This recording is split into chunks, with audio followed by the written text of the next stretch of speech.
দেখেন এখানে একসাথে কয়েক হাজার মানুষ অপেক্ষা করতেছে গেটের ভিতরে ঢোকার জন্য। তো প্রতিদিন সকালবেলা এরকম গেটের সামনে কয়েক হাজার মানুষ অপেক্ষা করে টোকিও ডিজনিল্যান্ডের ভিতরে ঢোকার জন্য। তো আমরা যে সাইডে অপেক্ষা করতেছি, মানে যে সাইডের গেটের সামনে অপেক্ষা করতেছি, আমি শুধু ওই সাইডের গেটের ভিডিওটা আপনাদের সাথে শেয়ার করলাম। বিভিন্ন সাইডের অনেকগুলো গেট আছে, সবগুলো গেটের সামনে এরকম মানুষ অপেক্ষা করতেছে। টোকিও ডিজনিল্যান্ডে যেহেতু আমরা ঘুরতে আসছি, অনেক ভিডিও করেছি, নেক্সট টাইম আপনাদের সাথে ভিডিওগুলো শেয়ার করব আশা করতেছি ইনশাল্লাহ।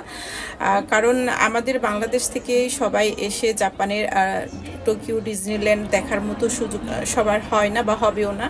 তো আপনারা যেন আমাদের ভিডিওর মাধ্যমে জাপানের টোকিও ডিজনিল্যান্ড দেখতে কেমন দেখে যদি একটু আনন্দ পান, এই জন্য আপনাদের সাথে জাপানের টোকিও ডিজনিল্যান্ডের ভিডিও শেয়ার করব। তো ডিজনিল্যান্ডের সব জায়গার ভিডিও শেয়ার করা যায় না, যেসব জায়গার ভিডিও শেয়ার করা যায় ওই সব জায়গার ভিডিও শুধু করা হয়েছে আপনাদের সাথে শেয়ার করার জন্য। আশা করি নেক্সট টাইম দেখতে পাবেন।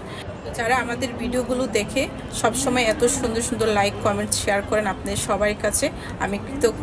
আপনাদেরকে অনেক অনেক ধন্যবাদ। তো আমাদের ভিডিওগুলো ভালো লাগলে অবশ্যই লাইক কমেন্টস দিয়ে আমাদের পেজের পাশে থাকবেন।